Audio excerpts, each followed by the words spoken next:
Boa noite. Está no ar, na tela da Band, o Rio Grande que dá certo. Nosso convidado de hoje é um dos maiores especialistas em tratamentos contra o câncer no Brasil. O professor da Faculdade de Medicina da URGS, chefe do Serviço de Oncologia do Hospital de Clínicas de Porto Alegre. Recebemos o Dr. Gilberto Schwartzman.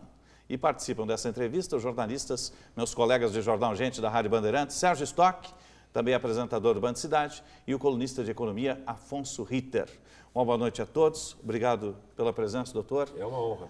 Como é que o Rio Grande está nesse ranking de combate ao câncer?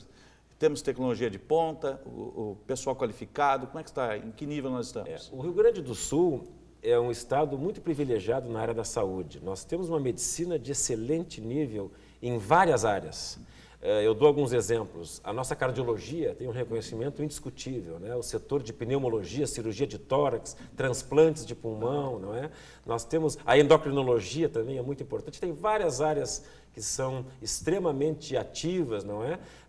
Nós temos talvez um dos maiores epidemiologistas do mundo aqui no estado, que é o César Victora, que atua em Pelotas. Então, nós estamos muito bem servidos. A oncologia, em especial, eu diria que tem excelentes profissionais e instituições muito bem aparelhadas para fazer uma medicina de alto nível, não só no meio acadêmico, nas universidades, nos hospitais universitários, como também fora deles, não é? Eu dou alguns exemplos. Tem alguns estudos que foram realizados internacionalmente que são muito importantes na área de tratamentos de tumores comuns, como o câncer de mama, com a participação de gaúchos. Eu dou alguns exemplos. Há estudos em que o Dr. Jefferson Vignoles, que é um oncologista aqui gaúcho, o Dr. Carlos Barrios, que atua na PUC, no Hospital Mãe de Deus, o Dr. José Pedrini, que é um cirurgião de mama. São pessoas que participaram de estudos importantíssimos na área da oncologia com expressão internacional. Lá na nossa instituição, o Dr. Sérgio Azevedo, que coordena o nosso programa de pesquisa clínica, tem uma participação indiscutível em vários estudos importantes. E recentemente nós tivemos uma prova do nosso impacto em estudos internacionais com a aprovação de um medicamento pelo FDA, pelo Food and Drug Administration, que é o órgão máximo regulador dos Estados Unidos, que é modelo para os outros países, né, o FDA, né, FDA, de uma droga para câncer de pâncreas. Esse medicamento, para os senhores terem uma ideia, ele foi desenvolvido com a contribuição de vários países. O Clínicas foi o único centro da América Latina a participar desse estudo, e nós começamos esse trabalho há mais de 10 anos. Ele foi publicado na revista Lancet da semana passada, está disponível pela internet, que é uma das revistas mais importantes do mundo em medicina com qualquer especialidade, chama-se Lancet, né? Vocês devem ter ouvido falar, e o editorial da revista foi sobre esse estudo. Quando se faz o editorial da revista sobre um dos vários estudos publicados na revista, é porque ele tem impacto na prática médica. Ele vai mudar a maneira como os médicos fazem os tratamentos. E esse estudo foi o resultado de uma pesquisa de muitos anos, estudando o câncer de pâncreas, que é uma doença muito difícil, quais as razões dessa dificuldade, e esse medicamento foi idealizado de uma forma muito científica e inteligente e passou pelas várias etapas que envolvem definir a segurança, a qualidade química, farmacêutica, farmacológica, toxicológica, para ver se ele é seguro para uso em humanos, e todas as etapas clínicas. Nós terminamos agora o fase 3. Por que eu digo isso? Porque existem, às vezes, falácias na área médica que são, por exemplo, soluções mágicas. A pílula do câncer é uma delas? Isso é um exemplo típico de como não fazer as coisas, infelizmente, né? Essa situação da fosfetanolamina, eu até chamo a atenção de quem nos escuta, não é? É o exemplo de como não fazer as coisas corretamente. Houve uma sucessão de erros, de ilegalidades, assim, sem precedentes. Eu morei muitos anos fora do Brasil, em países civilizados, países que têm que conquistaram, digamos assim, uma etapa da civilização a muito custo, não é? Como na Europa, nos Estados Unidos, na Inglaterra, na Holanda. Isso daria cadeia nesses países. O que aconteceu com a fosfetanolamina daria cadeia para os seus participantes. Não houve nenhum cuidado em se seguir as normas técnicas, não se infringiu várias leis que tem disponíveis no país, se passou por cima da Anvisa, que é o órgão regulatório, não se consultou nenhuma instituição científica. Imaginem falar de um candidato... Mas teve, de certa forma, apoio do governo federal, com liberação de verbas. Eu acho que foi um erro estratégico. Olha, nenhuma instituição séria, formal na área da ciência e da medicina foi consultada. a Academia Brasileira de Ciências, a Academia Nacional de Medicina, a nossa Academia Rio-Grandense de Medicina, todas foram totalmente contra esse absurdo que aconteceu, não é? Como que um deputado ou um ministro vai decidir qual o remédio a ser desenvolvido?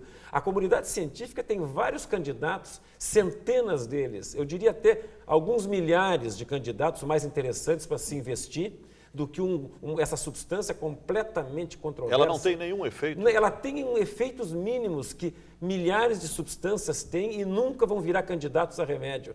Tem incontáveis candidatos superiores a essa substância para serem desenvolvidos. Doutor, eu queria voltar à questão da participação do Rio Grande do Sul na pesquisa internacional.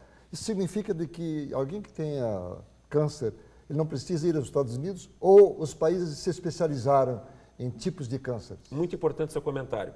Hoje, ao contrário de talvez uma década atrás, os estudos foram internacionalizados. Se criaram instrumentos de controle ético, científico e regulatório para que instituições em vários países periféricos, vamos chamar, passassem a contribuir na pesquisa. Hoje nós temos em vários hospitais brasileiros projetos que acontecem concomitantemente aqui e em vários lugares do mundo. Por exemplo, esse estudo desse medicamento para câncer de pâncreas foi feito em Boston, foi feito em Nova York, foi feito em Baltimore, países europeus, asiáticos, na América Latina nós participamos. Logo, o tratamento também pode ser feito? Aqui, as pessoas aqui, isso significa que a pessoa, o cidadão comum pode ter acesso a esses tratamentos. Isso significa que o médico, antes de tomar qualquer decisão intempestiva ou selar o prognóstico de alguém, não tem mais o que fazer, ele hoje tem a obrigação de consultar os seus colegas que estão em hospitais universitários e perguntar: existe algum estudo acontecendo na instituição? Porque essas pessoas recebem esses tratamentos gratuitamente. Elas recebem todo o apoio para participar do estudo e elas primeiro são escrutinadas no sentido de que se veja se elas são realmente os candidatos para aquele tratamento, porque os remédios que a gente usa são perigosos potencialmente. Às vezes um remédio, na melhor das intenções, pode ser tóxico. Essa fosfetanolamina, por exemplo, usada em gente sem passar por estudos laboratoriais em animais, é uma coisa completamente irresponsável. E se aquele indivíduo e se esse remédio que ele usa normalmente para o coração sofre uma interferência dessa fosfetanolamina? E se ela matar alguém?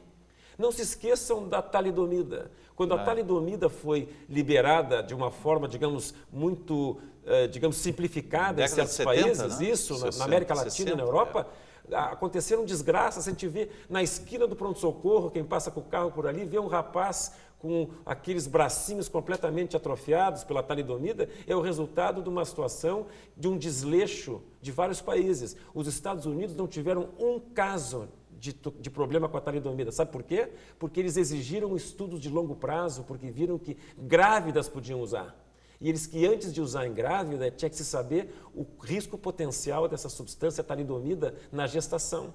Então, eles exigiram estudos no embrião, em animais. Como não foram feitos nos Estados Unidos, não teve um caso, eles não liberaram. Então, são exemplos de como países civilizados se comportam. A história da fosfetanolamina é uma sucessão de erros jurídicos, por exemplo, se desrespeitou a Anvisa, os comitês científicos, os códigos de conduta, não só médicos, de química, prática química. Como que um químico numa universidade, às escondidas, vai entregar saquinhos de um pozinho de uma substância que ele não sabe nem a dose?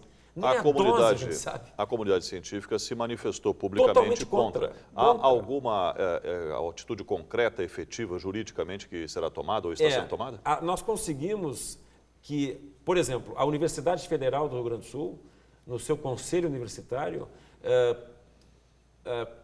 fez uma moção que está assinada pelo reitor, que vai ser viabilizada para a imprensa, vai ser disponível aos senhores, repudiando esse tipo de estratégia, fazendo com que as pessoas tenham que esperar que se tenham os resultados de estudos de segurança, de atividade. A Academia Rio-Grandense de Medicina fez um manifesto. Mas alguma denúncia formal junto à Anvisa ou algum outro órgão regulador? Todas as estratégias possívees. A Academia Brasileira de Ciências fez a mesma coisa. Houve o Instituto Nacional do Câncer fez uma reportagem mostrando que eles não estavam obedecendo ordens superiores, mas não gastariam um centavo se dependessem deles com esse projeto. Não gastariam um centavo com esse projeto. Doutor, quais são os cânceres digamos, com mais facilidade são curáveis aqui, por exemplo, localmente, para trazer o assunto local? Nós temos obrigações de prevenção e detecção precoce com vários tumores que nós reduziríamos muito o risco. Essa pergunta é muito importante. Por exemplo, câncer de colo de útero.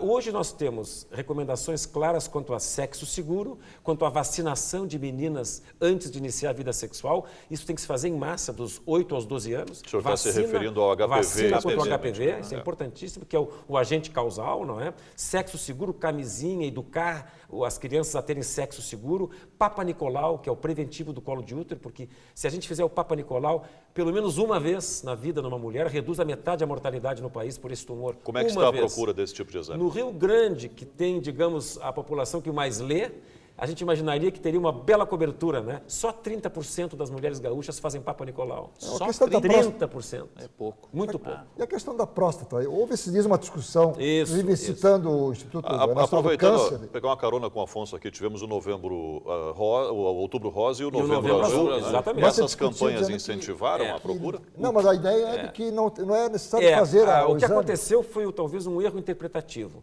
Quando a gente analisa os resultados de estudos epidemiológicos, estudos em populações, por exemplo, em próstata, não adianta fazer só o PSA. Tem que dar o segmento e resolver o problema de quem tiver o PSA alterado, fazer a biópsia, se precisar uma cirurgia, fazer a cirurgia, tratar. Então, essa cadeia que leva a um bom resultado, ela não funciona muito bem no nosso país. Por isso que os resultados são um pouco questionáveis em saúde pública. Os americanos, que têm uma saúde pública invejável, os canadenses, têm dados que a redução de mortalidade nas últimas décadas, desde que o PSA foi introduzido, pelo menos a partir dos 50 anos, é uma redução de mortalidade por câncer de próstata de 40%. O senhor recomenda ou não recomenda? Mas recomendo de forma, assim, veemente. Qualquer urologista sério, a Sociedade Brasileira de Urologia recomenda PSA em todos os homens a partir dos 50 anos e se a família for de risco, por exemplo, negros têm mais risco, história familiar importante. PSA e toque também, ou não? O toque faz parte do exame físico. O exame médico inclui o toque retal em algum momento do exame, então isso faz parte. A combinação do toque com o PSA nos faz identificar quais os pacientes que têm que fazer a ecografia e a biópsia. Esse é o sistema mais adequado para essa doença. Para câncer de mama, nós temos que fazer a mamografia aqui no Rio Grande do Sul a partir dos 45 anos nas mulheres, porque nós temos um alto risco. Então, colo de útero, próstata, mama, intestino, colonoscopia. A colonoscopia, a partir dos 50 anos, faz com que a gente detecte os pólipos. O pólipo é a lesão precursora do câncer. E esse exame de colonoscopia, ele ao mesmo tempo faz o diagnóstico e retira o pólipo. Então, ele tem o poder de resolver o problema na vasta maioria das pessoas. Câncer de intestino grosso, do intestino, né, como a gente chama, ocorre muito em homens e mulheres. É um dos tumores que mais mata no Rio Grande do Sul e no mundo, não é? Então, fazer colonoscopia é uma atitude assim de saúde pública para mudar o destino das pessoas. São exemplos que os senhores me oportunizaram de nesses referir. exames, o senhor citou o Papa Nicolau, que só 1/3 das mulheres gaúchas fazem, e nesses exames de PSA e o toque na mama para saber se tem nódulos e a própria colonoscopia, como é que a gente está? Nós temos hoje, pelo posto de saúde, acesso e porta de entrada para esses exames na maioria das vezes. As pessoas têm que procurar as instituições públicas, elas têm que ser informadas. As mulheres têm que procurar as instituições públicas por causa do Papa Nicolau, pela mamografia, ela vai ser examinada e se ela tiver a partir de 45 ou 50 anos, ou for de uma família de risco, ela vai fazer mamografia. O sistema pode absorver. E tem ONGs. Eu vou dar um conselho para a população. Num país que 80% das pessoas dependem do SUS, que é o Brasil, no Brasil nós temos uma perversidade, que é uma realidade em que 20% tem privilégio de ter uma saúde, digamos assim, mais bem estruturada. Mas 80%, que é a maioria, 4 de cada 5 dependem do SUS. Se o SUS é imperfeito, nós todos temos que ser vetores de saúde. Se alguém me procurar com a idade de fazer uma mamografia, olha, o meu endereço é o Hospital de Clínicas de Porto Alegre, eu vou fazer alguma coisa por essa pessoa. Em algum lugar eu vou ajudar. E colonoscopia deve ser feita a partir dos 50 anos em todos, homens ou mulheres. Por quê? Porque se nós não fizermos isso, as pessoas podem morrer por isso. e podem ter sua vida muito dificultada, com sofrimento. E são pessoas, uma mulher com câncer de mama que não faz mamografia e tem um câncer de mama, ela vai sair do núcleo familiar, vai deixar de cuidar dos filhos. A mulher muitas vezes é o centro da família. Tem a vida alterada completamente. Hoje no Brasil, mulher é o sustento de famílias num número muito grande. Ela, quando tem que sair para fazer tratamento, ela desestrutura o núcleo da família. Então, nós temos que levar isso muito a sério. Todos nós somos vetores. O senhor falou nos avanços do câncer de pâncreas, né?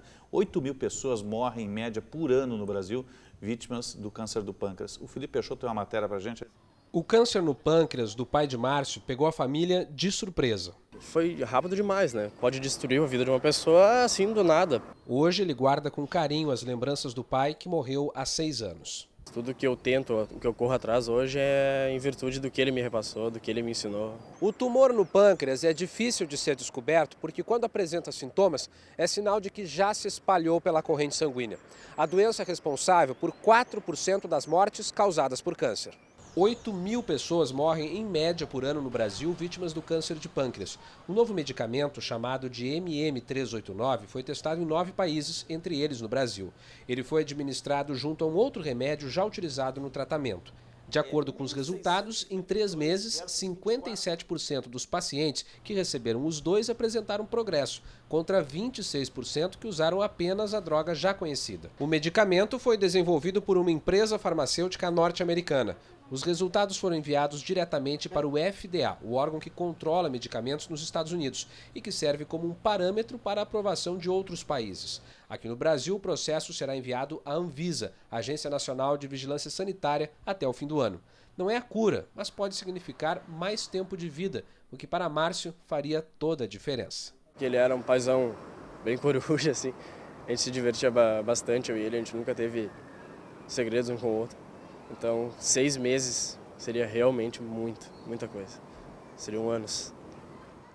Isso é um trabalho sério, né, doutor Schwartzman? Segue os regramentos um aspecto importante é o seguinte, existem várias etapas até se chegar num medicamento que mereça ser usado em humanos. Eu digo que até em veterinárias. Não dá para saltar etapas. Tem que se definir por exemplo, tem que se definir com consistência a atividade contra tumores, tem que se definir se do ponto de vista daquela molécula ela é segura para uso, se ela é estável, qual é a melhor maneira de usá-la, em que circunstâncias se usa. Isso é um processo que envolve várias etapas. Os remédios mais promissores que surgiram em medicina na área do câncer levaram entre 5 a 10 anos para serem desenvolvidos. Então, as pessoas não podem cair na armadilha das aventuras, das soluções mágicas, milagrosas. Essa visão mística não combina com ciência. Ciência leva a gente adiante. Existem tumores, por exemplo, difíceis hoje, que nós encontramos remédios que têm efeitos parciais.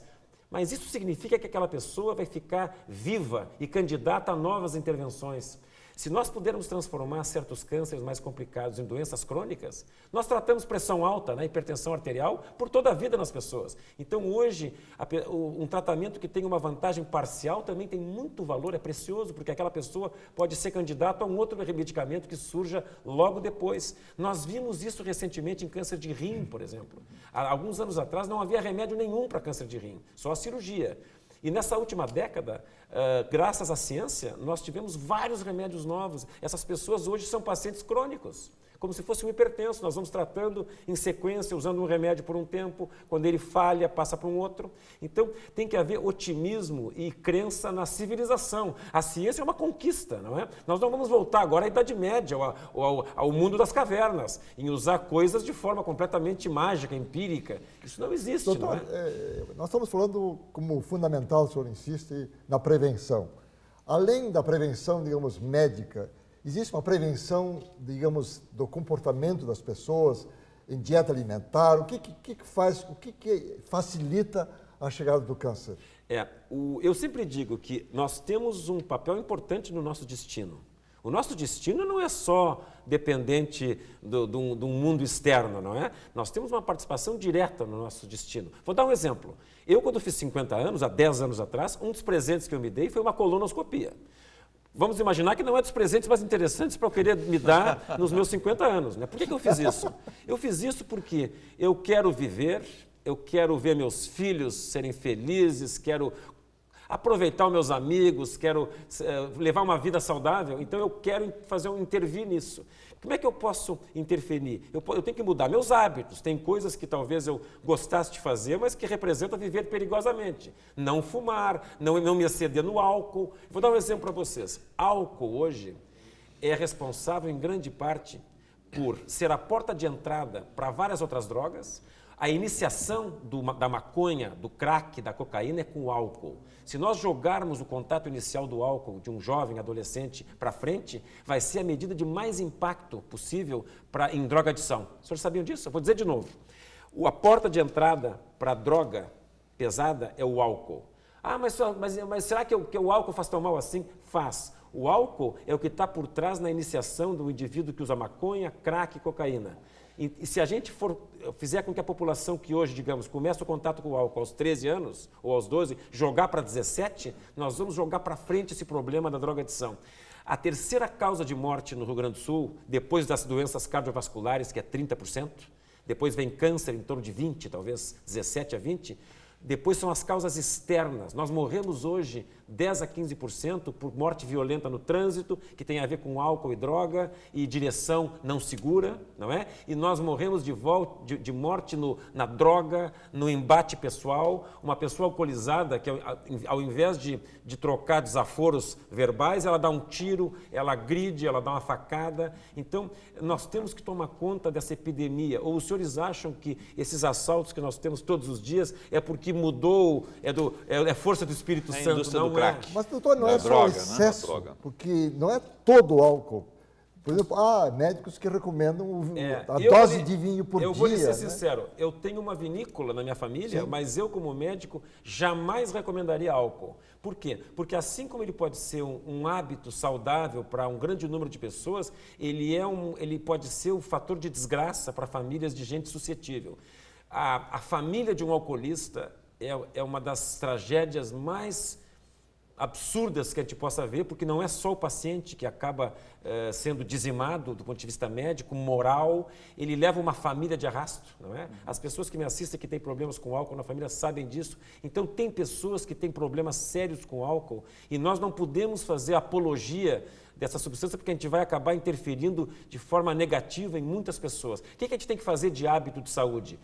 Exercício físico, manter o peso, uma dieta balanceada. O que é uma dieta balanceada? Comer um pouco de cada coisa. Um pouco de cada coisa.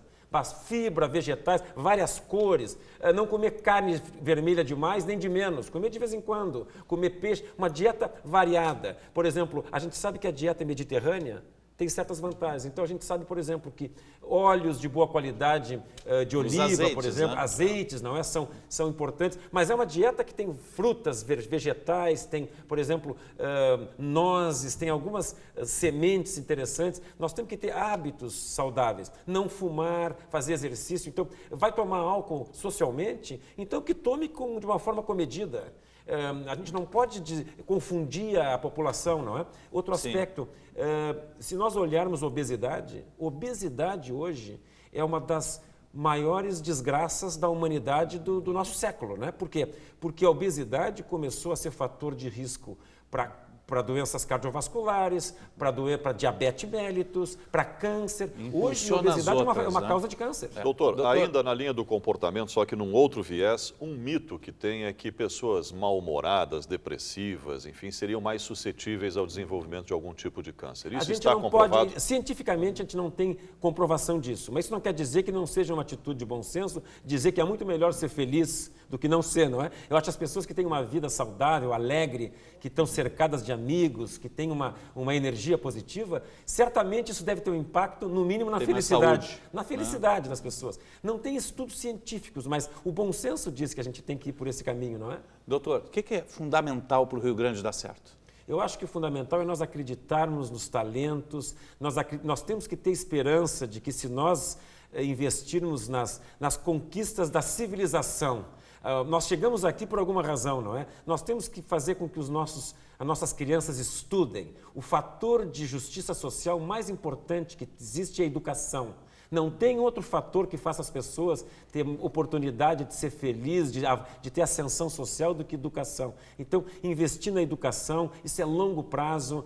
Nós temos que, no nosso estado, fazer com que as pessoas respeitem a nossa segurança jurídica, valorizar aquelas pessoas que querem rezar pela Constituição, aqueles deputados e vereadores que digam não, isso não pode fazer porque não é o que a Constituição manda. Nós temos que fazer as pessoas voltarem a ter fé no bom político. Não caiam na armadilha de que porque tem políticos hoje corruptos e tem de sobra, que isso justifique não ter democracia ou não ter política. Nós temos que ter políticos sérios, não é? Então, cuidar da saúde, da educação, da segurança pública, investir nos talentos gaúchos. Tem talento. Eu faço um time de futebol de campo, como se diz, de oncologistas, com 4 times de reserva e nós ganhamos de muita gente. Tá certo. Dr. Schwartzman, obrigado pela presença conosco. Foi um prazer. Aqui. Obrigado ao Ritter também no estoque. O Rio Grande que dá certo volta no próximo sábado. Até lá, obrigado pelo carinho da sua audiência, boa noite e um ótimo final de semana.